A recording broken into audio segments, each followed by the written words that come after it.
Selamat siang Bapak Ibu semuanya. Terima kasih, sangat menarik sekali ya. Jadi dari mulai pusat sampai ke daerah kita sudah membahasnya sebenarnya ya. Jadi kalau saya melihatnya mungkin kita mengembalikannya lagi sebagai konsep dari sebuah bencana. Nanti kita akan bahas berikutnya, artinya sudah terlalu banyak. Jadi kalau dari yang pertama, pembicara pertama itu kan sudah mulai membicarakan tentang dari mulai tata kelola awalnya bagaimana permohonan kesulitannya sampai akhirnya dinyatakan pra bencana. Nah, kita pra bencana, bencana non alam maksud saya. Nah, sekarang kita kalau memang sudah sampai ke situ, artinya kita langsung saja melihat bahwa konseptual framework dari sebuah bencana itu adalah yang kita tahu bahwa jelas ada kebutuhan yang lebih dari biasanya, yang tidak artinya tidak normal. Kemudian ada kebutuhan koordinasi yang berbeda dengan birokrasi. Kemudian ada mobilisasi sumber daya yang juga di atas rata-rata, yang tidak sesuai dengan situasi normal. Kemudian ada informasi yang memang harus cepat, tepat, dan akurat, serta transparan. Nah, ini adalah konsep dari framework terkait dengan bencana. Nah, ini semua, ini menjadi satu lingkaran yang harus ada, dan aksinya itu harapannya adalah menjadi efektif dan efisien. Nah, saya berpikirnya bahwa kalau ini sudah dinyatakan bencana non alam, artinya kita kembali lagi menjadi kita lihat lagi konsep framework dari bencana. Apa yang harus kita siapkan dari mulai, karena saya yakin bahwa setiap dinas kesehatan bahkan BPBD, BNPB itu juga sudah memiliki kesiapsiagaan atau rencana kontingensi. Hingga sekarang ini hanya tinggal membuat lagi renov. Nah, kemudian dalam melakukan ini semua lingkaran yang tadi saya sampaikan, ada 5 fungsi yang harus disiapkan. Jadi harus jelas sistem komandonya. Jadi ada yang bertanggung jawab atas situasi insiden yang terjadi pada saat ini. Sehingga kalau sudah jelas dengan komandannya siapa, ini akan lebih baik. Ya, nanti setelah itu saya akan kembali ke undang-undang ya. Kemudian dalam 5 fungsi manajemen, setelah ada komandan yang bertanggung jawab, maka ada manajemen yang membantu komandan, yaitu ada operasional. Operasional yaitu situasi atau kegiatan yang dilakukan pada saat ini, itu adalah pelaku. Pelaku tugasnya adalah menyelesaikan sesuatu. Kalau saat ini adalah COVID-19, maka baik rumah sakit, dinas kesehatan, atau siapapun kita yang bertugas, baik kami juga yang ada di universitas, artinya saat ini kita melakukan tugas kita, visi kita, misi kita untuk bisa menyelesaikan COVID ini seperti apa. Nah, ini di operasional sebagai pelaku. Kemudian ada lagi perencanaan. Nah, si perencana ini mulai berpikir, dia berpikir dari mulai saat ini situasi kejadian yang sudah terjadi, apa yang harus dia siapkan ke depannya. Kemudian apa yang akan terjadi ke depannya. Apa yang terjadi ke depannya mungkin kita bisa menghitung dari simulasi. Saat ini berapa korban yang sudah ada, kemudian perhitungan kalau misalnya 5% atau 3,26% dari WHO ya menyatakan untuk perhitungan dari jumlah populasi, kira-kira kemungkinan pada hari berikutnya puncak pandemi itu kira-kira berapa orang yang akan terinfeksi. Kemudian berapa persen dari situ yang akan PDP yang kritis, berapa persen yang mungkin ODP. Nah, ini sudah kita perhitungkan sehingga pada saat ini mungkin memang benar sekarang ini kita gagap karena memang kita belum pernah. Tapi tidak ada kata terlambat dan tidak ada kata untuk saling menyalahkan. Tapi kita memulai lagi bahwa saat ini sudah dinyatakan bencana non alam sehingga kita sudah mulai kembali framework-nya apa, kemudian fungsi manajemen dari sistem komandonya kita kembalikan lagi. Kemudian ada lagi logistik. Nah, logistik ini mungkin si operasional itu bisa mengatakan, saya nggak peduli bagaimana caranya kamu mendapatkan APD buat saya. Yang saya tahu adalah saya siap melaksanakan tugas saya. Saya bisa memeriksa pasien. Logistik silakan bertanggung jawab bagaimana caranya dia bisa menyediakan APD, bagaimana caranya dia bisa menyiapkan obat atau mungkin makan, minum si petugas yang ada di operasional tadi. Nah, ini kira-kira yang 5 fungsi manajemen dari incident command system yang memang harusnya sudah kita jalankan. Ya, mungkin kalau dibilang kita gagap saat ini atau lambat, apapun itu, tetapi saat ini kita bisa kembali segera untuk kembali melihat kerangka konsep dari bencana ini apa sih? Apakah itu bencananya alam ataupun non-alam? Nah, saya tertarik dengan ini adalah penelitian kami pada waktu tahun 2019, 2018, 2019 saya lupa, 2018 sampai 2019 ya, tapi baru-baru ini.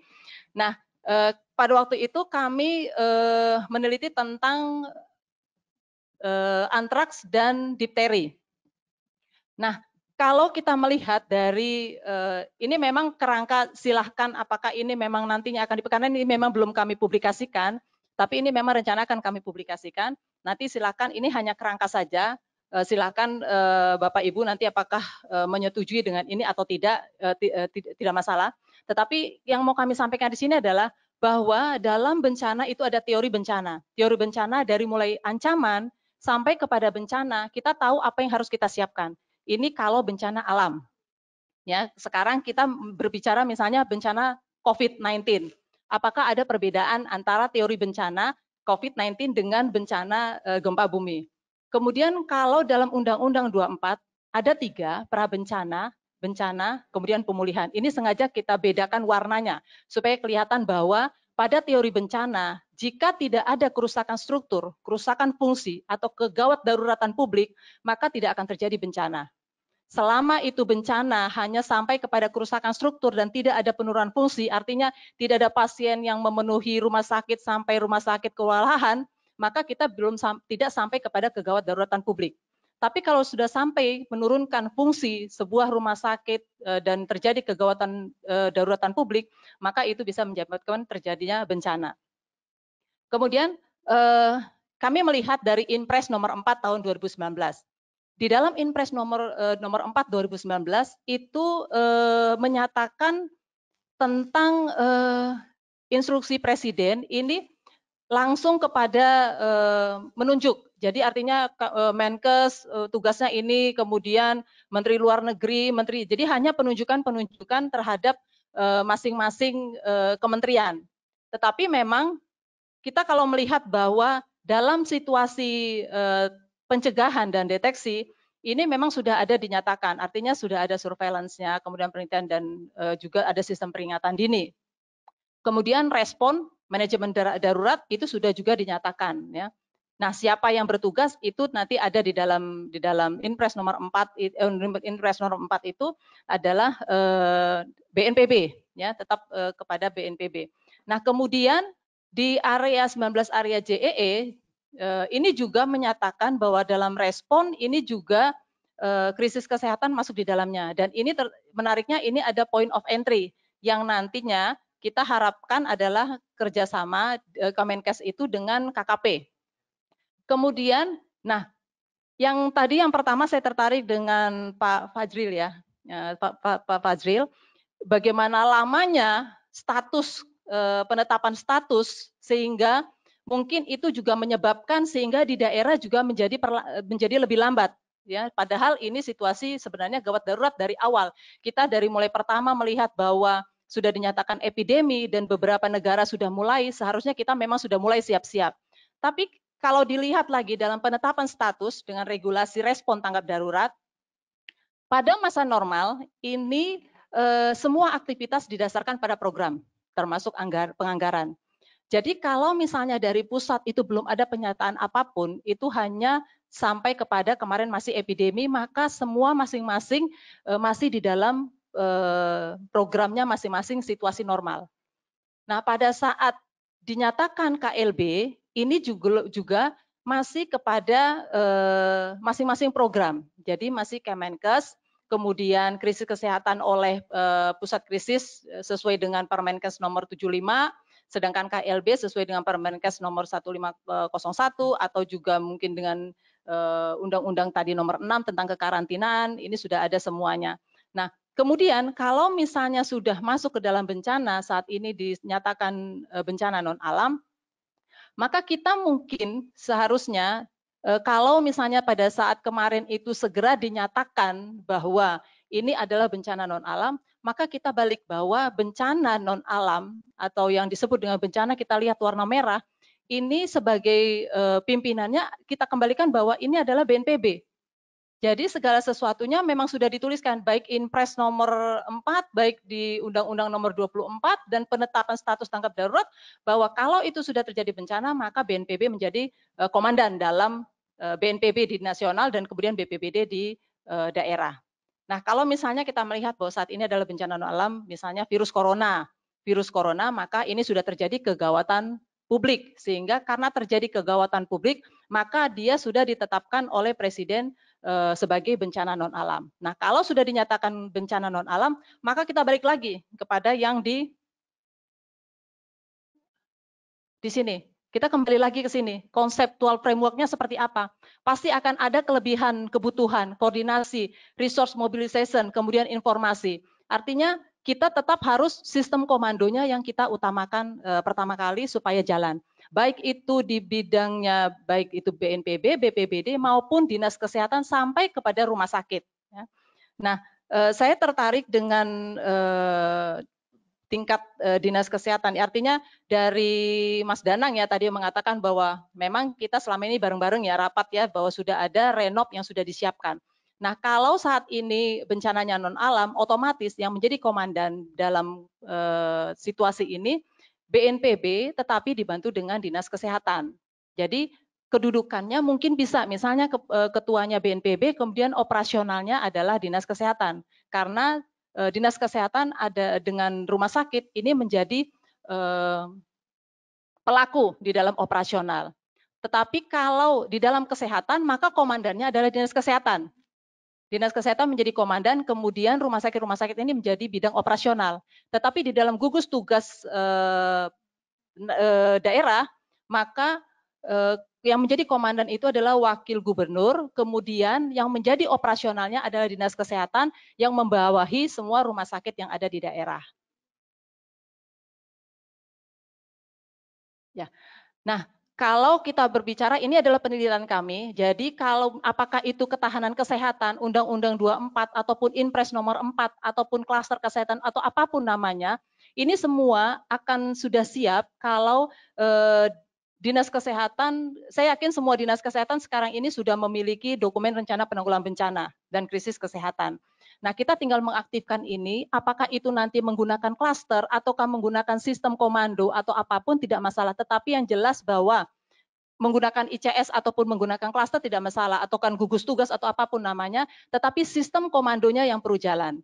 Informasinya menjadi terintegrasi, menjadi satu pintu sehingga tidak ada lagi kasus yang kemarin katanya tempat tidur lewat Sisrut ada mungkin sekitar 90